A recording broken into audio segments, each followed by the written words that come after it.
Welcome, everybody. I'm Ann Katz. I'm Director of Arts Wisconsin, the state's community cultural development organization.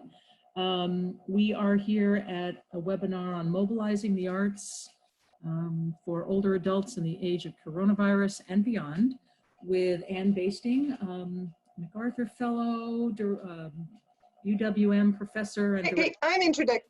Timeslips. Oh, that's right. Sorry. I have to introduce Karen first. Let me do a little housekeeping. Thank you, Karen. I should be looking at my notes. Everyone is muted as they come on, except for the presenters. We're going to hear from our presenters, and at about 10:55, we're going to experiment with break rooms. Some of you may have done this already on Zoom in the last month and a half, for sure. I don't know how many people will be on there, but I believe that we will be able to sort people into break rooms.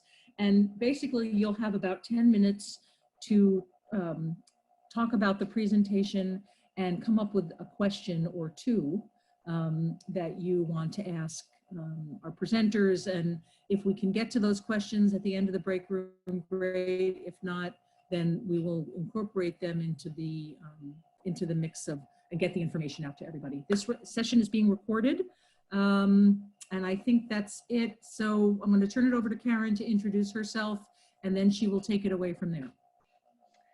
And also just to call attention to the chat feature of this thing, those of you who haven't used Zoom, please feel free to use that. So hi and welcome from me too. I'm Karen Geschko, Assistant Director at the Wisconsin Arts Board.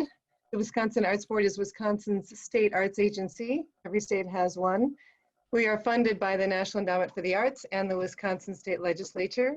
We are 4 staff, 15 governor-appointed board members, and work that has never felt more important, and that we are privileged and humbled to be able to do in this really tumultuous time. It is this same tumultuous time that has prompted us and longtime partner Arts Wisconsin to move into this space of producing resource sessions.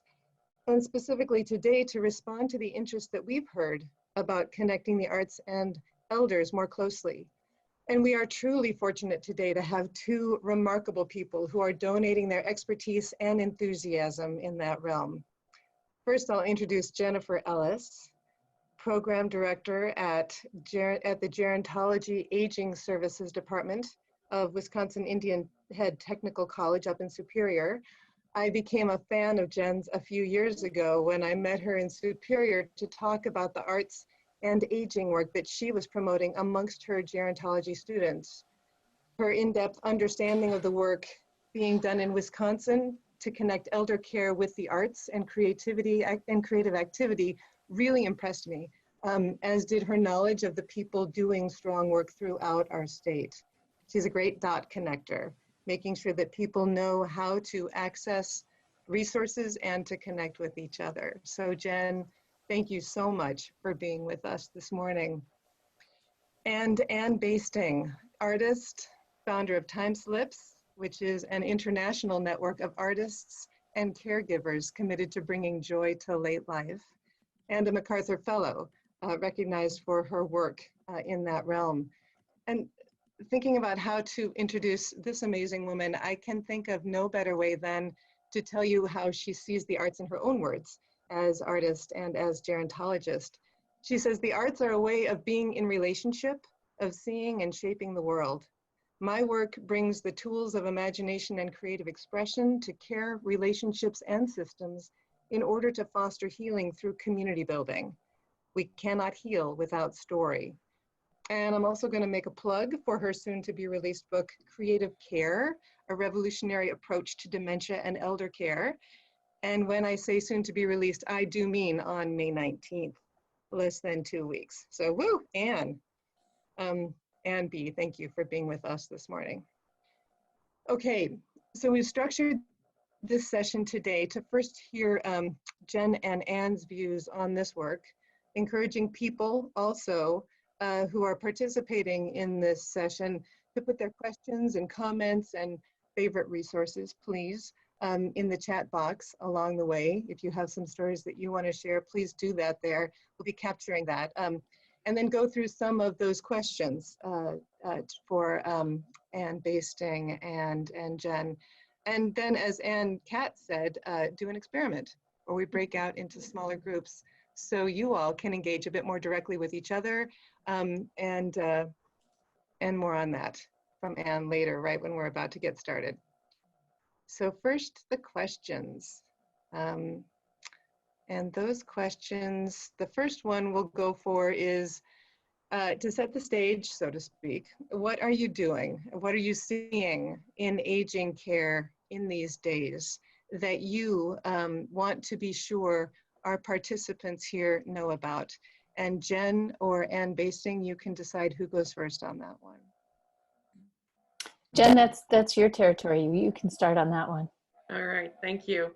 It's an honor to be here, so thank you to everyone for allowing me to be a part of your day. As we think about what we're seeing out there, you know, perhaps a lot of what we're seeing is informed by social media, the news, and what I really want us to think about is where we are in relation to our older adults, how people are talking about our older adults across communities in this country, as well as internationally. Pardon my co-host here, there might be more. And I just want to think about, I want you all to think about ways that we are all going to be able to positively contribute in maybe new ways that we haven't thought of before. What I can tell you is there's beautiful and amazing work that's coming out of this. There's people thinking in ways that I don't think we've ever thought before. There are collaborations that are happening that are just, I think sometimes they bring a chill to me because I think it's amazing what's happening.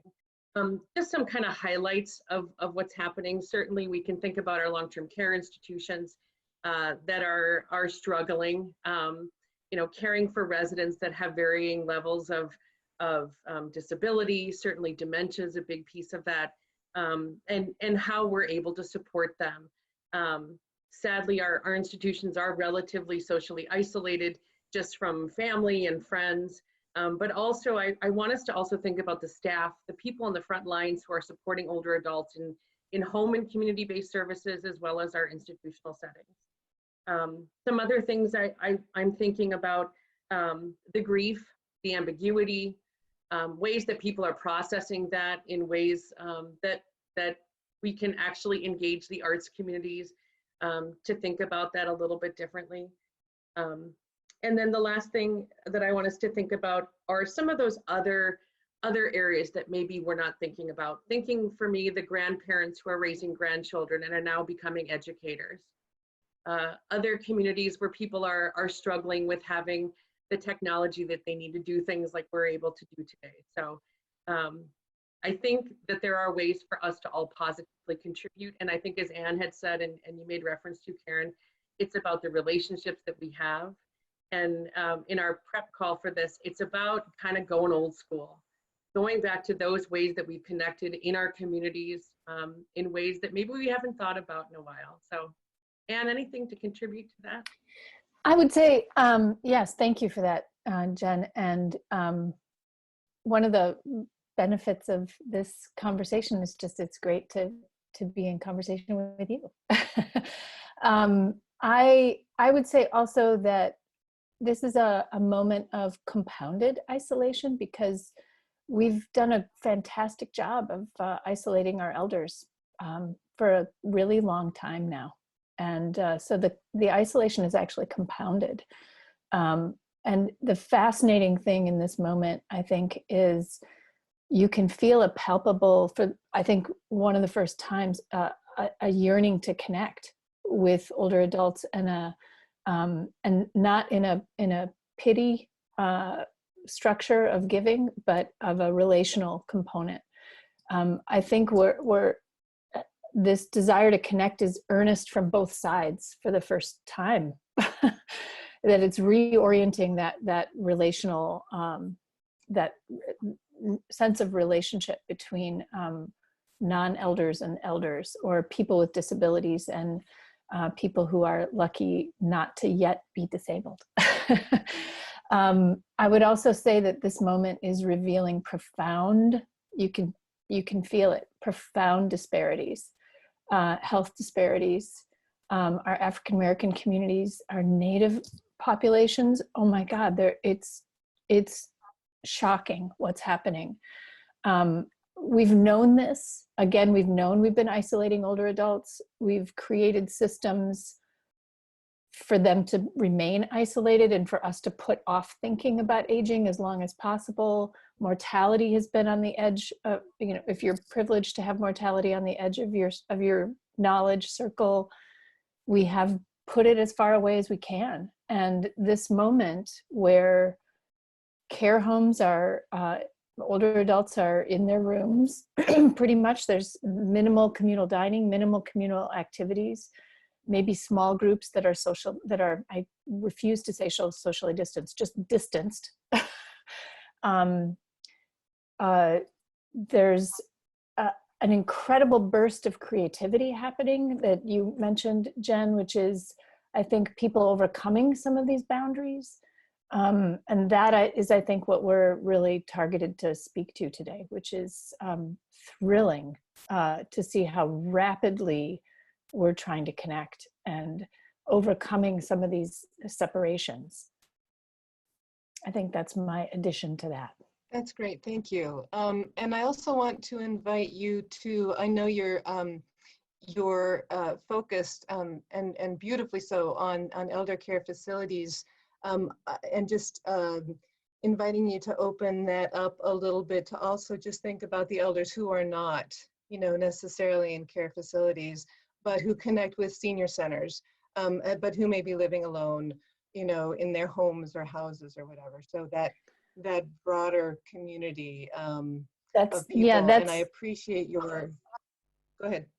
That's 85–90% of older adults. And I certainly didn't mean to give the perception that that's where our focus is, because we're working with the well-check phone systems that are in place that have popped up.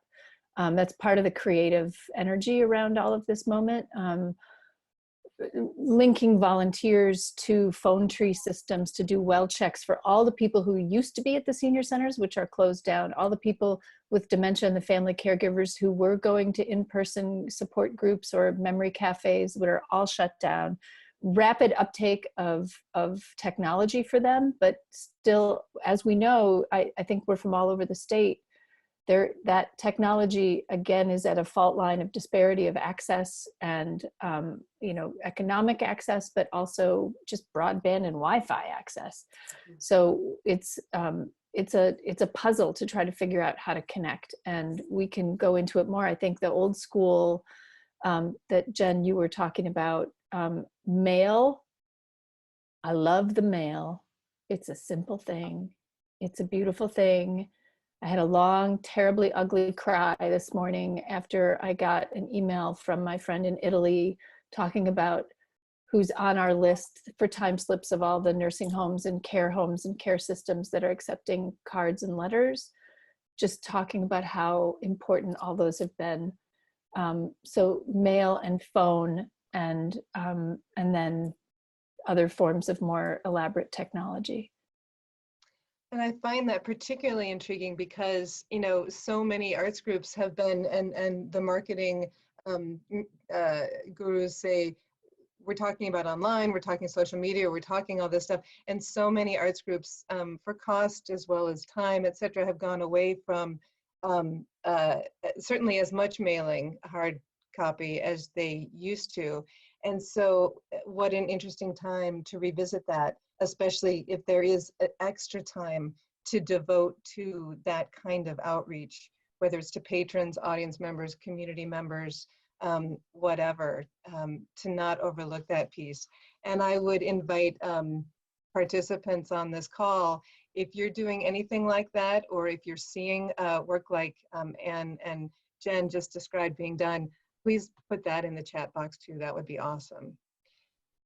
All right, I'm going to move us into the second question here, which are, I think we've already sort of touched on, but what are inspirational models for connecting the arts and elders? Who wants to start that one? Well, I tried to pull my thoughts together here, and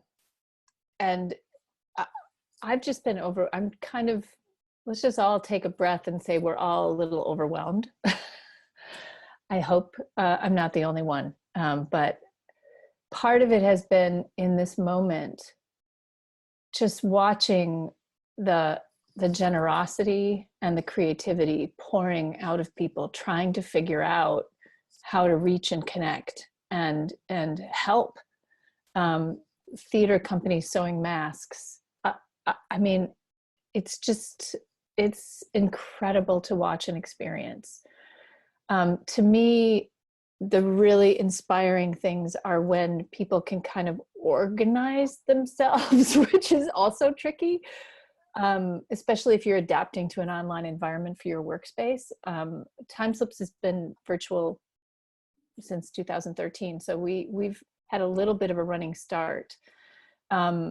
The programs that are inspiring to me are the ones that are finding an authentic connection, looking at, like, starting there, and part of that starts with the acknowledgement that we're all aging. We see our own mortality. We feel the pain of social isolation. If you're located if you serve a very specific geographic location, and among your staff, who do an asset map or a mapping of your connections to older adults in your life. To some people on the team that you're part of, do they have parents that they're worried about? Where are they living? How are they connected to a system? Are they getting help? Go to that system and connect there, so that it makes sense for who you are and what you do, and to map your own resources. Do we have a lobby full of postcards that we could, offer as prompts for people in Meals on Wheels? Do we have, what do we have? Could we do virtual tours of our building, or can we partner with a phone tree system and offer music through the phone system? Really sort of looking at who you are, your own fears, your team's fears. Is your team have students at home who need focusing? Could you mobilize them and help your team with their own at-home issues by linking generationally to an aging organization? So the first part is those organizations that are doing that. An example would be, I partnered with, I did an asset map. Who do I have at my UWM community? There's a classroom, Kim Beckman's classroom. I wrote down the name of the class, Design and Visual Communications program, the Design for Good program. Suddenly all the service learning programs have no way to connect. And all the students are dispersed. They're at home. So what do you do? And I thought, I can link them to the systems that we have. So they created a book of over 300 pages of prompts and activities that they're turning into a PDF and downloadable for free that we'll distribute. They're postcards, kindness cards, mural activities, biography and pen pal. And it's been a stupendous learning experience for them. And then think about that as a tool and a resource that we can make available to people. The Student Artist in Residence program, which is where we have student artists who are embedded and living in long-term care communities. One was also partnering with Islands of Brilliance, which brings creativity to people with autism, young people with autism. Suddenly they had to move out. How could they have their spring celebration?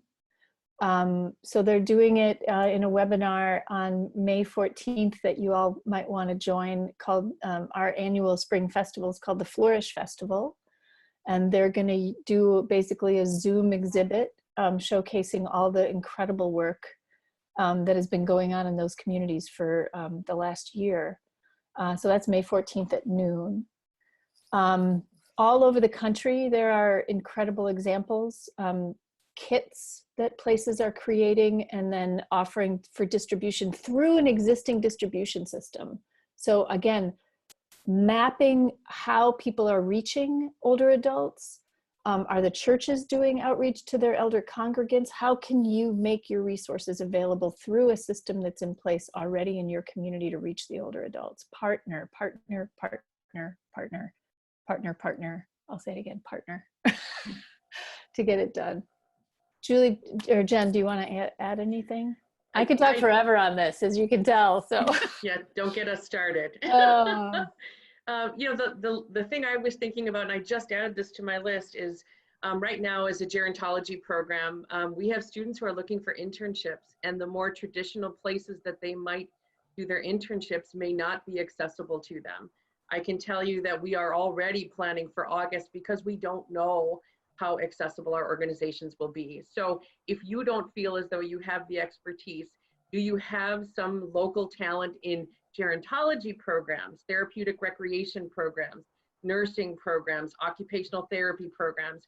We have them all across the state in small and large communities. And so again, it's about that relationship, but do you have relationships with your local colleges and universities, but maybe in not those more traditional arts programs types of ways. So, and if anyone's looking for interns and you're willing to do it virtually, please contact me, as we are all looking for some opportunities to for our students. One thing I'll add there, Jen, is, and it's something that I didn't mention in the last time we did this, is, you know, the system is for serving older adults tends to be, it is highly regulated, but they're also kind of adjusting in this moment, which is really interesting. And HIPAA, I can never remember what it all stands for. Health Insurance, Privacy, something. And Portability Act. Portability Act, thank you. That protects the identity and health information of older adults. And so building community and doing outreach with older adults who are in a health setting, or if you have access related to a health setting, has meant that you really, some places are really overzealous in their enforcement of it, and you can't share anyone's name or any kind of information. You have to kind of really expunge that from any kind of storytelling or representation that they're making. But that's loosening as well. And what I would say, because there's such a clear need to connect, so I think on that front, just a note there to talk to, in that sense of partnership, talk to the person you're partnering with if you do connect with an aging care system about their current interpretation of HIPAA, so that you're aware of how to do that, particularly if you're doing any social media. If you do a Zoom thing, even having people's names revealed, the way we see all of our names revealed here, you may need to coach people through doing their name just as a first name. There's all kinds of little tricks around in there just to be aware of. I'm trying to think if there's a place where we could do some of that. Maybe we can host that on Timeslips on a news or a blog entry. I know I have some of my team on board and I just invented more work for them, but I think it's a really important thing for us to be aware of as we're doing some of these creative connection programming. Thank you. I had to laugh when you both said, "Don't get me started," because that's exactly actually what we want to do. That's one of the reasons why you're here. Well, thank you both for that. Good. I'll talk a little bit more about some of the projects that I get breathless with excitement about it, and it's great partially because it's kind of piloting in Wisconsin. Again, just as part of this, what assets and resources do we have with Timeslips, and how can we turn them outward and make them available? One is our beautiful question approach, where we just ask beautiful, poetic, open-ended, no wrong answer questions that kind of open a sense of wonder. And there's a whole section on our Creativity Center on the Timeslips website that has all of them. And then we printed them as postcards. And then the publisher of the book, which was very kind of them, Harper, offered to help support print them, as did Leading Age, which is a major membership organization for nonprofit arts or aging services providers. And I'm busily addressing envelopes to ship out over 200,000 of these to across the country. And there's a good amount of them going out in Wisconsin. We have an 800 number set up for those beautiful questions for people to respond with voicemail. And then we set up a relationship with Wisconsin Public Radio for them to edit in a collage format for their Wisconsin Life series, so that we can share those family caregivers at home, you know, the Meals on Wheels systems, people in congregate settings, wherever people are, they can participate in that project. And that kind of a looping of getting these artistic expression, inviting expression, inviting people to connect to their larger community is both a sense of generosity and a sense of creativity that makes us feel good from both sides. Makes us really, I think, reduces stress, puts us in a state of flow. That's what we're aiming for. Yeah. And that's thrilling. As we're thinking, Karen and Anne, about the next question, which talks about some best practices, the one thing I want to talk about is for those of you who are engaged in arts organizations and you're thinking about, you know, where does this fit? And sort of the nonprofit management side of me is thinking about ways that we can talk about this being a part of the mission-focused efforts that you're engaging in. If you're maybe not strategically planning around engaging older adults, now is the time. I'm just going to rattle off some statistics tied to the state of Wisconsin. In the next 20 years, we are looking nationally at 1 in 5 persons in this country will be 65 and above. In Wisconsin, the top third will be at least 1 in 3, if not 1 in 2. If we have anybody from Bayfield County, they are looking at almost being 1 in 2 persons, 60 and above, in the next 20 years. So I just want you to understand demographically, our state is aging significantly more rapid than other parts of the country. So if this isn't a part of your thing right now, it's time now to take this opportunity to make it your thing. There are significant resources available, and we'll be talking about that in the next question. I'm also going to jump to another statistic if any of you are interested in dementia, and we could have a whole series just tied to dementia, but there are about 100 or so different types of conditions that lead to dementia. Alzheimer's is often the one we most think of.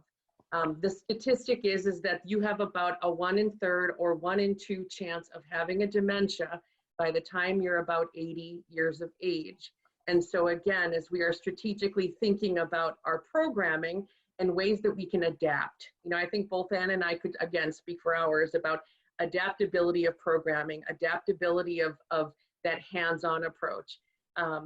This is another thing to be considering. And for those of you, I would love at some point, Karen and Ann Katz, to have a survey of how many of you have been family caregivers, how many of you have had experiences with dementia. And what you may appreciate is that sometimes it can be very isolating. You can feel alone in that journey.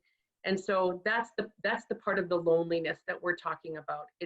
It's not necessarily at our institutions, as Ann Basting said, only about 5% of older adults reside in long-term care facilities. It's those people at home, it's the family members. So leading in now, Karen, to the third question. Well, I'd love to piggyback on that. Thank you, Jen, for that picture, and particularly as a rural issue, it's a huge rural issue. I know that within arts organizations, there's a push. We need to get younger people. We need to get younger people.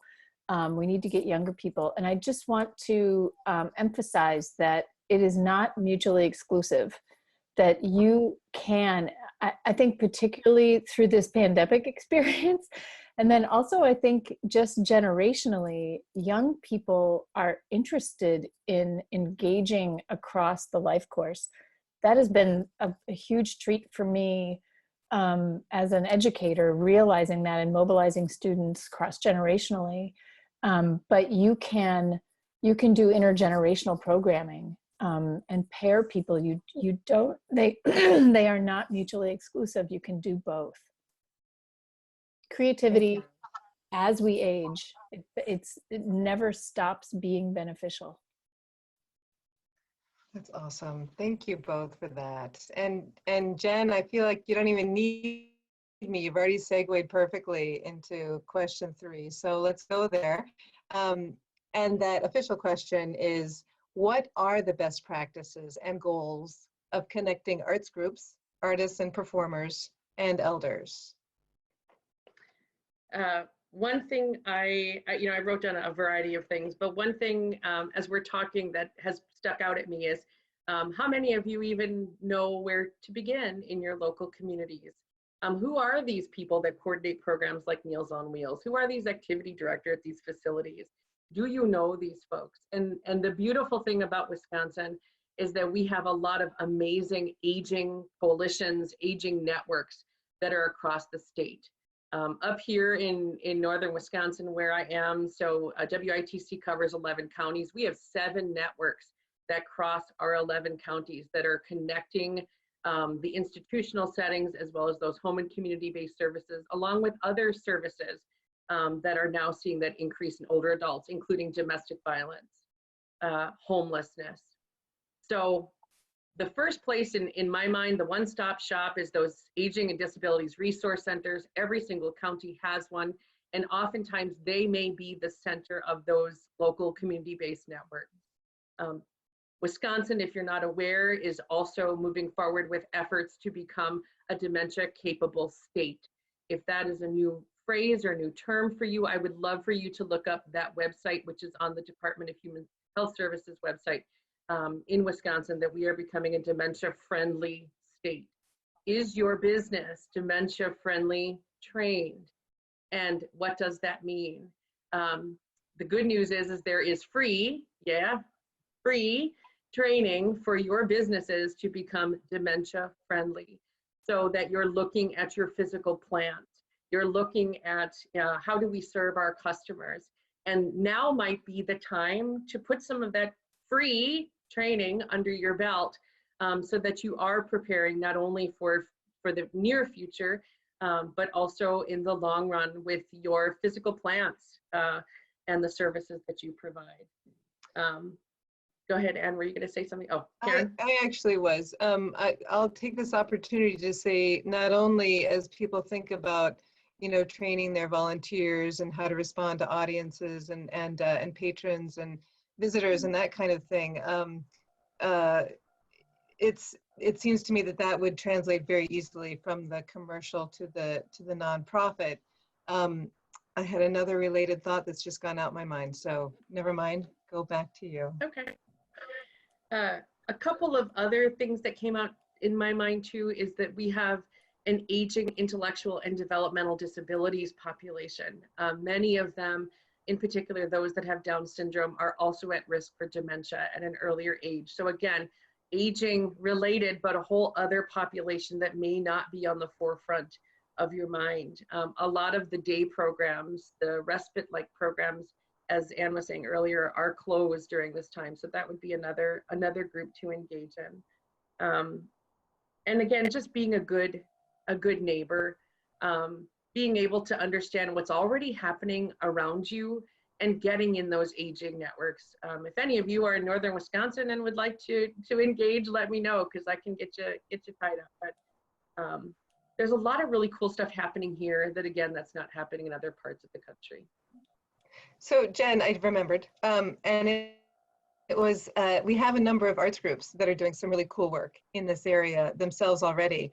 And so as groups think about connecting with those aging networks in their counties, maybe calling forth some of the arts groups that are already doing good work in this area. And I'm sure Arts Wisconsin, and I know the Arts Board, would be happy to convene something going forward on this. I mean, it is my overt hope that from this session, we start developing a cohort of people who are interested in doing that and interested in learning more about that.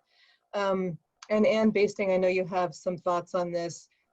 Before I lose this thought, though, I just wanted to mention the piece about responsibility. You were talking about some amazing activities that are happening and things that people can do, and they're already being done, and connecting all kinds of people and ages with each other. This is a time when people are really burbling up and willing to have that and make those connections. There's a crucial piece that's responsibility related in this, however. What we cannot have is, you know, this amazing explosion of activity and lots of connections being made and people getting something, and then suddenly, hey, we're open for business again or whatever, and boom, we have all that stuff that we put on the back burner that's right here. So we turn our attention there, and there's crickets for the people who are older that we have connected with, because that is that's potentially worse than not having started anything at all. I'll put that out there, and maybe you guys can disagree with that. But I think that that's a key piece for people to keep in mind as they get into this work. Well, disagreeing with that would be saying, I agree we should abandon them in about 6 months. And of course, I'm not going to say that. I think, though, that I'll go back to, I have like 5 comments I want to make. So I'll try to remember them all in my head. One, the interesting thing, if you look around at screens that are video, is we're in our homes. We're in a moment of personal and professional blurring that has really not happened for a very long, I don't know if it ever happened, that we're cognizant of our own challenges in this moment and how it feels to us as human beings. Again, I said earlier, like our own yearning to connect, and really earnestly trying to do things with and for other people. And that we don't forget, if we are connecting with older adults in our communities, that that's us. And it's us. And we're also at a moment where the long-term care industry is going to change forever because of this moment. And that we can be part of that change, and it's not going to stop after this pandemic, even if this pandemic ends, right? I don't mean to be bleak about that, but you know, it's possible that we don't get a vaccine, and it's possible for mutations, and we may be looking at like a 9/11 threshold moment where certain things just become normal to us again.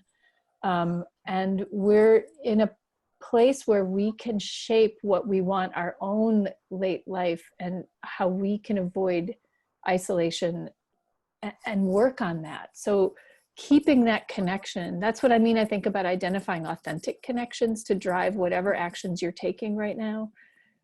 So that sense of personal and communal is linked. The other thing I wanted to say is another joy is Zoom has enabled me to connect with people who across the world who are doing some of this work and thinking about this work. And in one of them, I had the opportunity to learn, it was a nurse at University of Florida who said, we don't need to process this right now. What the arts need to do right now is relax us, distract us, and build our resilience. And so if you are doing, whether you're doing entertainment, I saw somebody's doing like their own version of Tiny Desk concerts, that's so soothing and relaxing and distracting. Fantastic. That in and of itself builds some resilience. But then there's also the folks who are doing engagement work, inviting expression, which builds on strengths. So if you're asking people, figuring out, we've been doing a project in Durham that you can see on our webinar page on Timeslips. You can see the little creative sessions in recordings as an example. And it's inviting people to build on whatever expressive strengths that they have, to build, and that's building resilience, to imagine their surroundings a little differently, to take ownership and agency of transforming them in some way into some art form, expressive form. That those are the things, those linking all of those things, the programs that relax, distract, and build resilience are, I think, what is a helpful thing to guide us as we shape these programs now. And I would add, again, I said it before, but creativity, expressiveness, and generosity are also both really helpful for building strength and well-being right now, which is, I think, what we all need. Yeah. Jen, anything to add to that? Because I have a couple of thoughts right now. I do agree with you, Karen. Back to your original comment about sustainability. I think, as with anything, let's think about those grant opportunities, and we think big, right? We're implementing such cool and innovative things using grant dollars, and I'm seeing in the chat window people looking for grant dollars, and they're out there. But part of those grants is also making the sustainability piece. And again, I think that's why operationalizing it into things like your strategic plan. What from your mission can you pull to be able to speak to just your general role as a member of the community, whether it's your local arts communities, or the greater community as well. So sustainability is a thing, absolutely. Okay. And Basting, you were saying how you elicit creativity as well. And one of the things that George Sugros, who heads up the Arts Board, noted this week when the CDC responded to the question, how were we caught so flat-footed at this pandemic in this country? And the response was a lack of imagination. And what makes that even more critical is that that was exactly the response. There were 4 reasons given for why our response was so flat-footed at 9/11. A lack of imagination. And so as we think about this sector and the critical nature of our work, this isn't just, nice fluffy stuff, and everybody on this call knows that. But to have that so starkly brought to my attention this week was really interesting. I agree, but I think it's something unique to our, I don't want to get a whole economic critique, but capitalism puts us on a quarterly report system. And we see what's right in front of us. And we don't, that's been part of the reason we've been able to deny and isolate aging, because it's a long-term thinking. That's why climate change is so hard for us to act on, because it's super long-term thinking, although it's getting shorter and shorter every day. And pandemic, you do have to imagine it happening, but it's also long-term thinking. And that's what we fail at, and where we can turn to Native populations 7-generation, thinking of, it's not about us. It's about 7 generations from now. And what if we thought that way? Time, that's the other benefit of this moment to me, is that it's reorienting the way we think about time. And that is something, I think, to me, one of the things I'm starting in I grabbed some new journals from Boswell Books, trying to support the independent bookstores. And one of them is, what are the things I want to keep from this moment? And that's one of them, is how am I thinking differently about time? And how can that benefit not just me and what I do, but my organization and my family and my community? I apologize, I have a bad connection, so I just got kicked out but came back in. And Katz, I hope you're able to capture the entire chain of chats, since I have now lost that by selecting all, copying and pasting it into a Word document would be awesome. Okay. That's exactly what I've done. I love that. I know we're getting on we're at 10:45 now, and at this point I was going to invite Jen and B to kind of share some kind of final wrap-up thoughts or things you hadn't had a chance to share. But I also wanted to request that Ann Basting talk just a little bit about the story of the man who came and danced with his mother through the window and her my son response. If you could do that, that would be awesome. Yes, when Timeslips, we did a couple of webinars on, which are, you can go to the webinar page and watch them. And we talked about engagement in the time of quarantine and that, and different mechanisms. And there's the mail, and we have some programs on that. There's the telephone, phone tree systems, there's computer, and then there's outside the building. And now in stay at home, outside the building is a little, you have to kind of legitimize going to the building. You can, you just have to legitimize it. And before all those orders kicked in around the country, artists were just pouring it. There were all kinds of creative things happening around the outside of buildings. Chalk drawings to make whimsical little things for people to look at. And let me also say what Jen and I didn't say before is that the staff is so stressed out and they're always understaffed and they're not getting the same hero treatment that hospital workers are. And it's really painful because they're sacrificing themselves, their families, to keep elders safe in these care systems. And it's just heartbreaking to see. So whatever programs you do, you might also think about doing it for them to help boost their spirits.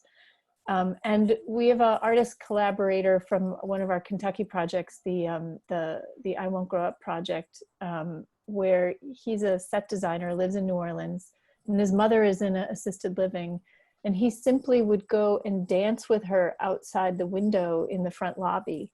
And we have a little video of that I think is on our site someplace that you can see, definitely on our Facebook page. And his mother is just laughing so beautifully and just, silly wiggling. I also gave for May Day baskets to my parents who are they're in independent living in here in Milwaukee, but I gave them some bubbles. And it's just tiny little things like that that transform the moment. Dancing at the window, music at the window, our own, I want to call out Sammy Goodrich and her partner, Lauren Decker, she's an opera singer, and Sammy is also a singer, going to a care home right by their home and singing requests outside the windows. And the staff really reporting that changes the mood and uplifts the spirit all day long, not just for the elders, but for the staff as well. So the window and outside the building work, particularly with really inventive mural work, there's some really inventive possibilities, as well as creativity kits that some art centers are putting together. Thank you for sharing that. I didn't want this to end without you making the point about the heroes that are working in the care centers. So I'm thinking that there may be some questions that have been posed in the chat box, and if you want to pull any of those out. Otherwise, we've got 10 minutes to 11, and I did want to invite Ann and Jen to share any thoughts they haven't shared yet. So let's do that for the next 5 minutes or so, and then let's talk about these breakout rooms about which we are so interested in experimenting. To see if they work. Yeah. The last thing that I would add is, I don't know about you all and in the work that you do, but silos are exhausting to me. Organizational silos, departmental silos, whatever.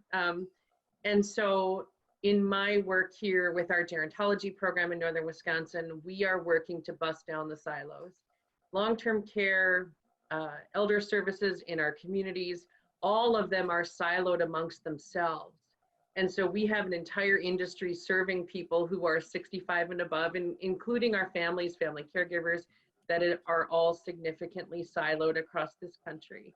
And so as we infuse all of you into the world of gerontology and working with older adults, Help us to bust those silos down, help us to understand the importance of your work, educate us, and then look for opportunities for us to educate you in return. As I was thinking about our planning call, I had mentioned about potential barriers and potential fears that you may have in considering this work. And, you know, I think for all of us to even just have conversations about what that might be, because we don't want to build another silo in fear or barriers. In my mind, let's take them down. We've got way too much work to do with our older adults and families and communities to allow that to get in the way. Thank you, Jen. I just want to continue that. One of our participants asked about what you mean by the word silo. So if we think about, I'm going to use the structure of hospice. If any of you have had experience with hospice in your lives, hospice is really a framework for supporting older adults or individuals who are at end of life, 6 months or less to live should their disease run its normal course. Hospice is built upon the framework of an interdisciplinary team where everybody is responsible, including the patient or participant and family, for the comfort and care of the person who is living until their death. That is a very cohesive environment.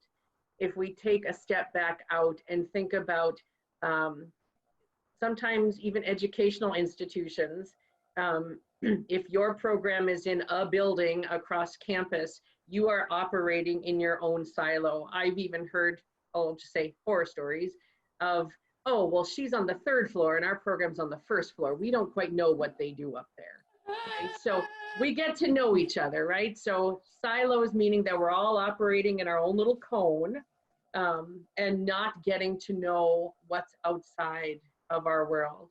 The long-term care industry, if any of you are familiar with the Pioneer Network and had mentioned Leading Age, just the long-term care institutions are in the mode of a significant culture change where they're shifting to a person-centered, more home-like environments, and they are busting silos very slowly in some instances. So I hope that gives a couple examples to think from. Awesome, thank you. Any other pressing questions that have come up in the chat box? Otherwise, this is a hack for everyone who doesn't want to wait for the recording. If you do your right click and select all and copy, you can have the transcript of not the transcript, but the chat box exchanges for your own use later. Otherwise, you can wait and it'll be available with the recording. Anne, Ann K, any other questions that are screaming out there? There are 2 other questions, and if Anne or Jen can talk about them, that'd be great. One is about, and you've talked about this, both of you, reaching older adults in rural areas where broadband service is spotty or difficult to get. And then, so that's one question. RADIO, radio. It's awesome. And church phone tree systems, congregations are, again, it's just asset mapping. Look at the systems that are in place reaching people already, and then just piggyback to get it out there. To me, I just was mentoring a fellow through the Global Brain Health Institute, Cheyenne Mize, who's was a partner of ours, incredible musician based out of Louisville in the Kentucky Project. She's doing a radio show, live radio show in partnership with care homes and doing requests, and then also creating song structures for them to actually write original music that they play. It's just so endlessly inventive. And my kind of parting words, I mean, this coming from, I've done a reimagining of Homer's Odyssey in a live, original, professionally produced play inside a long-term care community in Milwaukee.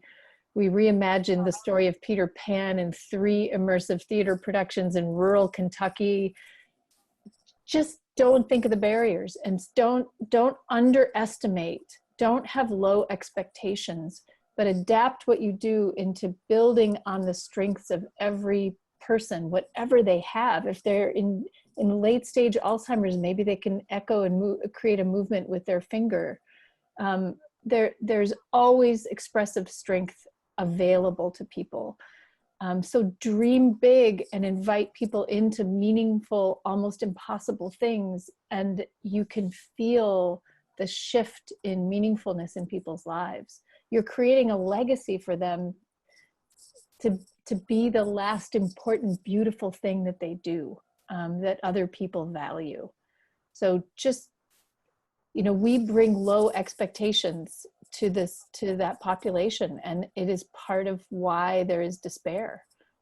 If we lose that and gain kind of confidence in our ability to reach and invite people into shared expression, and believe that what they're doing is beautiful, it is beautiful, not only to them, but to us, and gives us hope for our own aging as well. Boy, that was like a sermon. Sorry about that. That was gorgeous. I'm glad it was recorded. I was just about to ask another question, but I'm not putting anything else on top of that. That's awesome. And Katz, do you want to just take us into what this breakout thing is for those who are brave enough to join us on this adventure? And let me just thank Anne for that, and thank both Anne and Jen for their expertise, knowledge, and wonderful words. Before I get into the breakout part, I just want to say that we have captured everything in the chat box. There will be a recording. We will have notes written up with trying to answer some of the questions, or at least direct you towards resources that will answer some of the questions. We're going to get, we have resources listed. I'm going to get resources from Anne and Jen. That will be sent out to our list, the Arts Board and Arts Wisconsin's, and we will post them on our social media links. And feel free to get in touch with us anytime to ask any question you want. Yeah, and for those of you who really do want to dive deeper into this and be part of a cohort, please put your names and email addresses in the chat box. That way we don't have to track you. We can just have you there. That would be really awesome. All right, sorry, back to the break room experiment. No, that's good. Timeslips does, anyway, we'll share as many resources as we can. So now we're going to, the system will sort everyone automatically into break rooms. We'll have 6 break rooms, depending on how many of you can stay with us. Great. If not, as we said, there's lots of follow-up, and we have ways to get to people and keep bringing you together. Basically, this is very simple. It's only 10 minutes. And basically, we want you to share one point from the session that has stood out for you, and to ask a question. Again, we will hopefully have the assigned facilitators in each room, and we'll follow up with you afterwards. So basically, I'm going to do this now. Hopefully it will work. Everybody gets 1 minute in the break and room. everybody gets 1 minute. Thank you. You can, this is an open session. It's open space. So introduce yourselves, talk about a point that stood out for you, ask a question, and then we'll bring you back as sort of an ending point at the end. Okay, here we go.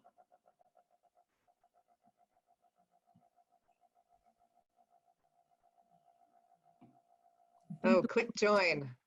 Yes. You have to join the room, but right now the rooms are available. Okay. Look at that.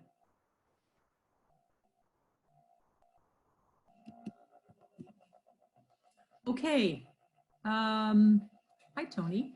I am in a room. Okay, here we are in the breakout room. So far, I think we have 5 people. That's good. Can we all go around and introduce ourselves quickly? I don't know. Yeah, unmute yourselves. Everybody can unmute yourselves. And Tony, it might be just you and me. And Sheila, this is good. Okay, can you unmute yourselves and say who you are? Hi, Tony. And then after that will be Sheila. Oh, good, Sheila. That's great. So Tony, introduce yourself. I'm Tony Asher from the Pump House in La Crosse. Okay, and Sheila? Let's see, Sheila, are you there? I'm not getting her, Tony. Do you know her? Yeah, she's like our resource person at the county. Oh, wonderful. I tried to work with her on a couple projects. I was so overwhelmed with other things in my life that this dropped off. Oh my gosh, overwhelmed is the state of play right now. People keep thinking like, oh, Tony, you must have nothing to do now. You know. Yeah, somebody said something like, are you getting more sleep? Like, no. Actually, this is an aside, but I listened to a public radio thing about why we're all having bigger dreams now, like more intense dreams. And the woman who was the sleep expert said something like, well, it's because we can all stay in bed a little longer and we're not jumping out of bed at 6 o'clock in the morning with our alarm clocks. I'm like, oh, who's doing that? Not me. Yeah, I've had one day I didn't come into work since the beginning of March. And it's just, so are you actually able to go into work? yeah. Yeah. I'm the only person in the building. You're the only one there, right. Well, I worked at home anyway, so yeah. So Sheila, are we really not able to get you in here? Because I can see her on our screen. Yeah, I see her too. Right, there she is, but I can't hear her. I just see her name. I know. Oh, wait, I think, let's see, I'm sending her a message. Sheila, can you hear us and talk to us? So Tony, did you cancel ArtSpire? Oh, Anne. I'm so sorry. No, I have not canceled ArtSpire. Oh, that's brave of you. That's one way of putting it. What are your plans then? Well, so it was just bizarre. So I don't know how long ago the NAA contacted me and said they had a grant available and that Did you apply for this grant? they invited me to apply for a grant. Awesome. For ArtSpire. Right. Awesome, right? Right. So amazing. $10,000 grant. And of course, I was still nervous about it, but I went through all the rules you have to do with the NEA. You know? Right. And I got this $10,000 grant for ArtSpire. Amazing. Bizarre. Well, now because I got that grant, I qualified to apply for their $50,000. Oh my God. You go, girl. Can't cancel ArtSpire on the chance we might get the 50. I totally get that. It's Totally. So I'm waiting, you know, the deadline was what, May 4th on the NEA grant. Right. So, and I also applied to the Wisconsin Arts Board grant in case Right. I don't get the NEA one. Well, if you, right. So are you making plans for a virtual arts? Yeah. platform? And the artists are all contacting me and they're, oh, it's time to create more stuff. We can't wait to sell it at ArtSpire. And I'm just, Okay. Are those people not paying attention to the social distancing. do they not understand what's happening out there? We're all magically thinking, right? We all want to believe that on whatever the date is, June 12th or something, that we will be able to go to us and do this. Yes, we totally believe that. Things were closed down during our last show, but we had actually sold quite a bit of art. So what we did is we did a curbside pickup by appointment only. Wow. So we have the last piece of that's going to be picked up Friday. So the artists are thinking like, oh, the Pump House will sell my artwork. The Pump House is magic. It's going to be magic. They are the only arts organization in the entire state that's allowed to be open. That's fantastic. So Anne, yeah, I'm doing a lot of reimagining. The creativity out there is astounding, really. It's incredibly inspiring. It's impossible though. I mean, it's, Oh, yeah, and things will be so different. no. I could have just turned down that 10 grand, but then the 50 grand that could keep us going for a year. Right. Oh my gosh, you. I know, so I have to figure out. And you know, when I've been talking to presenters, they've, the whole force majeure and insurance and canceling things and having to pay deposits. I am assuming that there's something, if you cancel, if the stay-at-home orders are still in place, then, you'll be able to get X insurance and, yeah. It's not simple. We have tickets for Come From Away at Overture in August. Oh.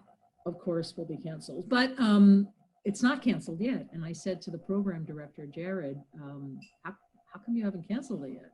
Does that mean we can go? He said, no, it's because the governor's orders are still in place, but we don't know if they'll be in place in August. So if we cancel now, so, like when they had their run of Wicked going on, when everything started to shut down, and they canceled like at 5 o'clock before an 8 o'clock performance because that's what they could do.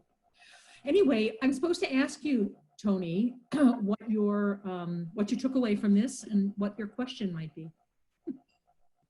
You mean from this particular From session? this particular session. What webinars is everybody doing now? Sometimes I'm double booked on them. This one was really interesting. Thank you, Anne, for putting it together. Yeah, I like to do it every month. I was totally unaware of the statistics about how Wisconsin is an aging population. We have done presentations at conferences about that, and I'm going to send out some resources. We are an aging, emptying out state. Yeah, and my board is always trying to push me to do programming for younger people. And I always remember Jim O'Connell said not to worry about that because the white hair people, they are replaceable. Yes, they are. Or you'll always have those. Yeah. But yeah, and ways to partner, and I'm really big on partnerships, but to partner with people who are already reaching. I didn't know only 5% of the aging population lives in assisted living or nursing homes. I was blown away by that. But we're very focused on them right now, of course. Yeah. And people have so many different living situations, and so much of it is isolated. And then, do you try to get those people to your venue, or do you try to take something to them? Yes. Yeah. There was a while we were all of those things. We were talking about, and I don't know if this was a broader discussion or just amongst the arts groups here in La Crosse, but we were discussing starting something like Uber or Lyft, but for the arts. Ooh. And where somehow we would join together and we would offset the cost of that ride, because that was an obstacle in our surveys that people came up for people coming to the arts. Oh, it's hard to find parking, yada, yada, yada, That was so stressful. And we thought, well, what if we had an arts lift? And arts lift, that's such a YFT. That's great. And it just was something that just went to the venues. Right. Picked you up outside the front door afterwards. And all you need is time, money, and staff to do it. Oh, that's it, Anne. Oh. Did I ever tell you that story? I had a great mentor when I first started this job, and we were talking about stuff. And I said, oh, if only I had, the resources to do that, whatever it was we were talking about. And she said, well, there's nothing you can't do with time, money, and staff. And she said it so casually, but I say it every day because that is all we need. That's all you need. You just need to figure out how to do something. And there are so many great ideas out there. And some of them you get to actually do because you figured it out. And then keeping it going is the other part. Yes. As you know so well, I'm sure you've heard me say this, it's easy to open an art center, really hard to keep it going. Well, and that's another thing I'm wondering what to do, Anne. All of our exhibits are booked out for 2 years. What do I tell these poor artists that have prepared? Right, because, and of course, going along with that, surrounding all of that, the fact that it could be that long until we can actually let people in any real way back into our facilities. We've talked about one-way traffic through the building, Well, right, 6 feet apart. And then that sounded pretty good until we got talking about the bathroom. yes, exactly, exactly. One person in the bathroom at a time. Right, right. And we are finally, the bid documents are going out on Friday for our theater renovation. Mm-hmm. Which is kind of bizarre, but we're doing a $250,000. Oh my gosh, Yeah. that's awesome. Yeah, it's really awesome. It is awesome. It's kind of nice because we're dark now. Right, It right, was supposed to be done by the end of August. right. The company that makes the seats is closed. Gosh darn it. All this is Right. going to drag on forever. Right.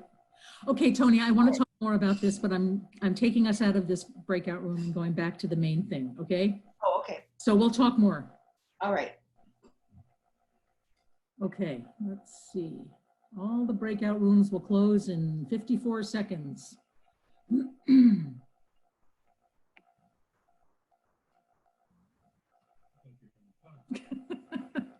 My husband just said, he looks like you're having fun. I'm not quite sure what I'm doing, but Sorry, Molly.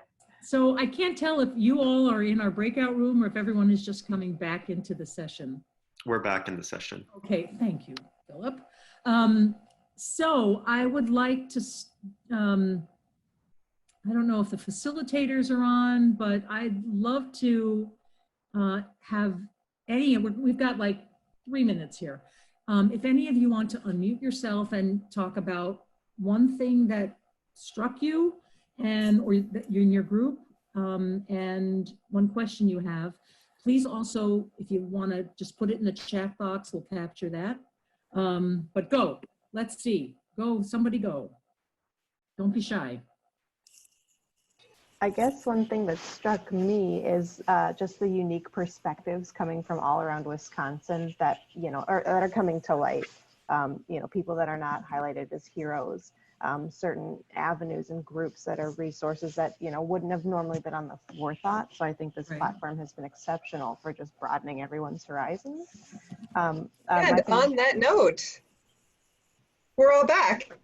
Right, we are. So Karen, I'm just, before we were all back, I was just having people sort of shout out or say. So Taylor is, want to finish that thought, Taylor, and then Karen, we'll go to you since you were a facilitator.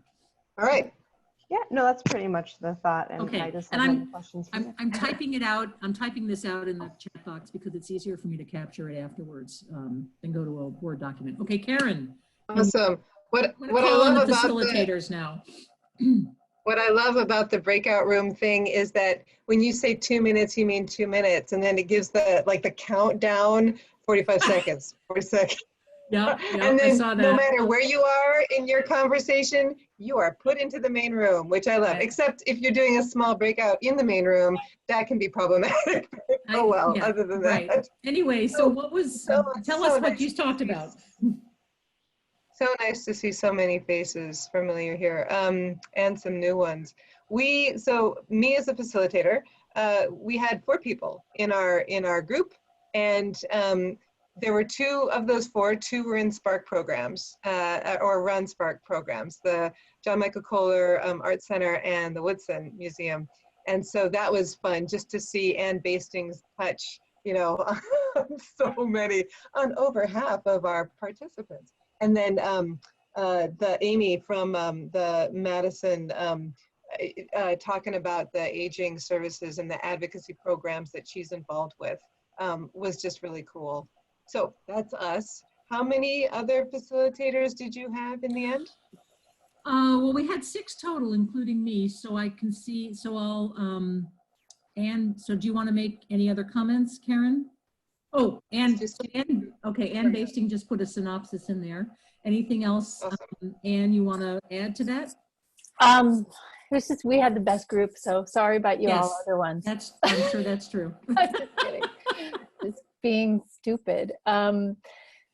Just, this power of just acknowledging that it's really hard to focus and pick and know what to do first. And that I mentioned that this trajectory of being sort of going from shock to fear to this incredible productivity of like every single arts organization putting all their programming online, to exhaustion from that, to now in this moment of opportunities for really deep partnership, and that partnership can be infrastructure that lasts beyond this moment and takes us forward, and that those partnerships can be across arts organizations as well as and we had the Racine Theater Guild and the Racine Art Museum, RAM, in our breakout group, and as Trisha held up her little notebook, it says, I have a note to call you on here. So those partnerships are starting and can take us through this moment. And also that if you do large things usually in your arts organization, like the Racine Theater Guild, Jocelyn was saying they were doing Mamma Mia, that you can break those into about 1,000 activities. Instead of thinking of it as one thing, think about, where could we go? Could we say we're in Greece? Could we say we're doing, think about travel, think about song, think about, the history component, think about, and break that thing that's usually huge into a lot of different engagement opportunities that you could partner with different people on. The end. That's great. Thank you. So I just want to comment that there's a bunch of you still on this call. We're past the time we said we were going to end, but I think we can keep it going, obviously, for a few more minutes because people seem engaged, and feel free to drop off anytime. I'm going to go to Jen. Jen, where are you? I'm here. There you are. So I know you and Carrie were in the same group, and she said you were taking notes. And would you please share out? Yep. So one thing that Carrie had shared was just, again, looking for and accessing those structured opportunities to connect. And certainly, I think moving forward, just with this larger network that we have that's even participating in this call, the desire and the motivation is there. And so just being able to connect with each other on that. The one beautiful thing is Rob from the ADRC of Dodge County, who is a dementia care specialist, is on the call with us. And on my notes, but I failed to mention, in the state, if you are not aware, we have a role called the dementia care specialist. Not every county has one, but they are folks who are housed within the Aging and Disability Resource Center, and their position is to provide education, support, screening on dementia. And it is an asset, again, only Wisconsin has. I heard California does too, but Midwestern wise, we have it, and they are a tremendous resource. They are often the ones that are facilitating the dementia-friendly business training or coordinating it. Even if a particular county doesn't have a DCS, there may be a dementia lead. So if you think about dementia and it feels daunting, they are your person. And Rob is here from Dodge County. If any of you are from Dodge County, feel free to connect with him. And Rob's going to get a whole slew of postcards. I'm so That's excited. right. No, I mean, I'm shipping him hundreds of postcards. The other thing I'll say is just offering, Timeslips has a lot of free resources. We are built accessibly. All of our methodology is accessible to people with dementia. It's simple and easy. It's online training. Use those resources. We're there for you. And if you want more formalized education, I think that Karen knows this, but I don't know if Ann Basting and Ann Katz know that our 2-year associate's degree in gerontology is now also available completely online, including some live pieces where we engage our many talented folks across the state. So if any of you are interested in more credit-based college education, we are also here to support you. You do not have to be in Northern Wisconsin. Great. Thank you for that. Right. Who else was a facilitator? Sorry. Well, Carrie and Jen were in the same group. Elaine? You just posted some notes. Do you want to add to them? Elaine Malley, do you want to add any comments to what you posted? Oh, yes. The other thing we talked about it was how the world will change. Like, how do we recreate a world so that elders aren't so isolated in the future, so that this doesn't become such a daunting task? How do we rethink that? Nice. We are all, Nice. that is on all of our minds. Karen. Yeah, that is such a good comment, and that's one that deserves more exploration.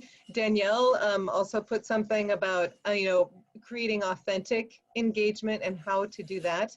I think there are a lot of really good questions and thoughts percolating right now. So, not to interrupt the facilitators' report outs, but once those are done, I just want to reassure everybody, if you put your name and email address in the chat box saying, we want to continue this, we will make sure that we gather you and continue this. Yes. Thank you, Karen. I see that Anne has just left us because she had another meeting. Thanks, Anne. Thanks to Jen. Thanks. Everyone's waving. Yes, everyone's waving. Thank you. Bye. Board for partnering on this. Recording will be available soon. I'm going to put the notes together now. And thank you all and be well.